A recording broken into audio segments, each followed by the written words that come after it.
David and Goliath, courage in the name of God. Israel's greatest king rises as a result of the everlasting truths it conveys about faith, identity, and the ability of God to exalt the lowly. The story of David and Goliath is considered to be one of the most enduring and profound narratives in the entirety of the Bible. This is not only due to the fact that it depicts a young boy triumphing over a giant, but also because of the drama that it contains.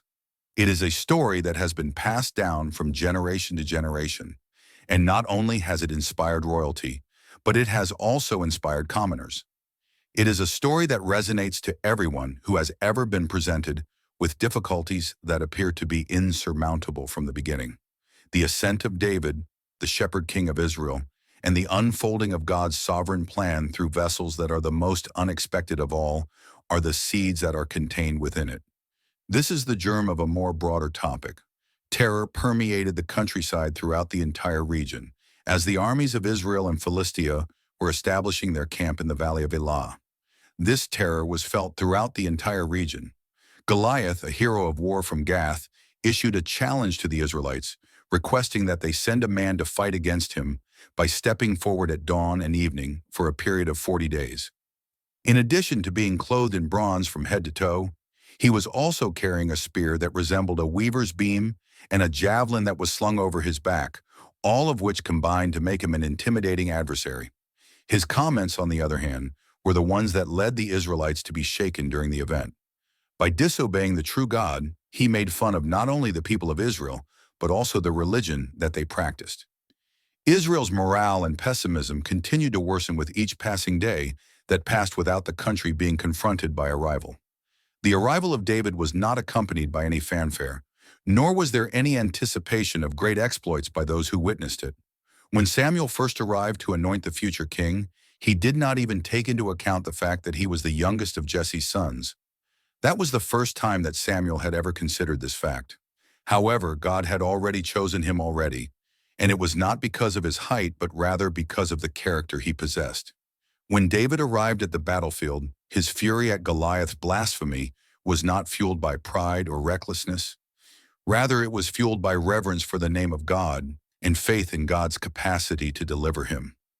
Goliath's blasphemy was a declaration of God's authority over David. According to David, the conflict was not about the military might of the opposing side, but rather about the honor of the Lord. David claimed that this was the reason for the fight. When making their comparison, David weighed his defiance against the greatness of God, whereas others measured Goliath's height. David's defiance was measured against the greatness of God. That discrepancy was what set David apart from other people in the world. David believed that Goliath was too huge to miss from the battlefield, whilst the Israelites believed that Goliath was too large to be able to be defeated. He chose not to wear Saul's armor because it was symbolic. It was not merely a decision that was taken for utilitarian reasons. Rather, it was a declaration of his spirituality. Because of the nature of this dispute, David's strategy of replicating the ways that are utilized by the world would not be successful. He was going to put all of his faith in what God had already given for him, which consisted of a sling, some stones, and the assurance that God had been faithful to him in the past when he had put him through a test. It was not David's military training that had prepared him. Rather, it was the periods of solitude, worship, and faith that he had experienced throughout his years, devoted to the role of shepherd. He learned to rely exclusively on God through the victories he obtained through his confrontations with wild creatures. These victories were private in nature. Also, God frequently prepares his slaves for their public times of calling by preparing them in the private regions of life, when no one is watching. This is done in order to prepare them for the public times of calling.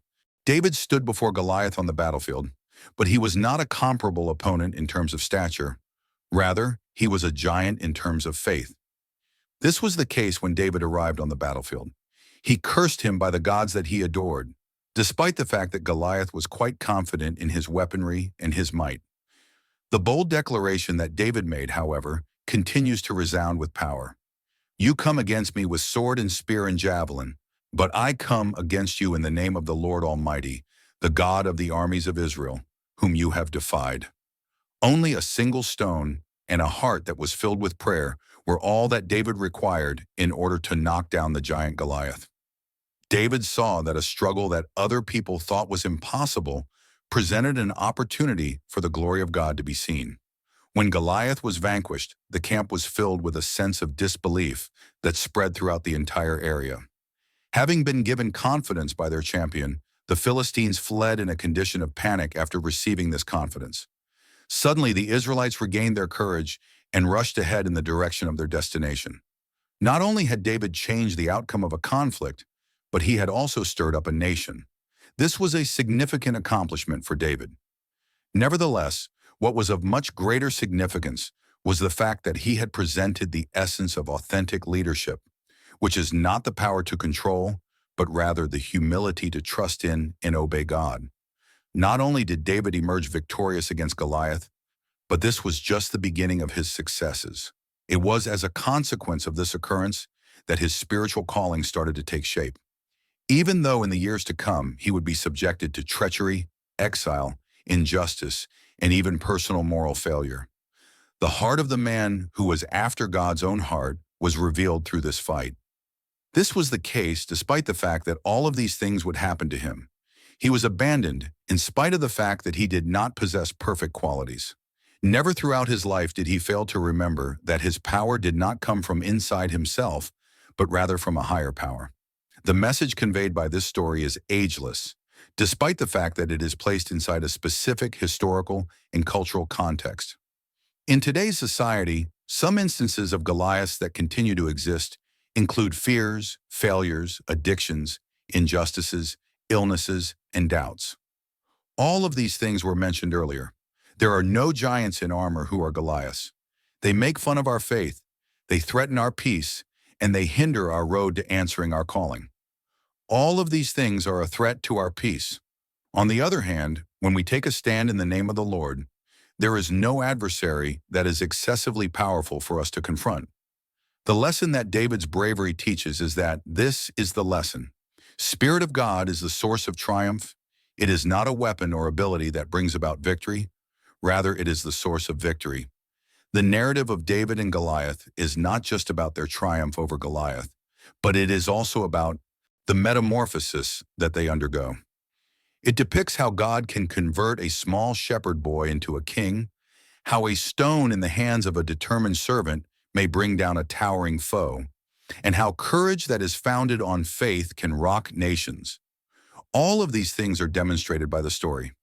While we are in the process of contemplating this monumental occasion, we are reminded that the God who bestowed authority upon David is the same God who will continue to exist in the future. His use of the unexpected is something that he continues to do. To this day, he admires those who have fearless faith. In addition, he continues to provide power upon those individuals who choose to stand, not in their own name, but in his. During David's victory, we are witnesses to more than just a miracle. We are given a glimpse of the kingdom of God, which is a place where the humble are elevated, the weak are made strong, and courage in his name alters the direction that history takes. Thanks for watching. Don't forget to like and subscribe to our YouTube channel.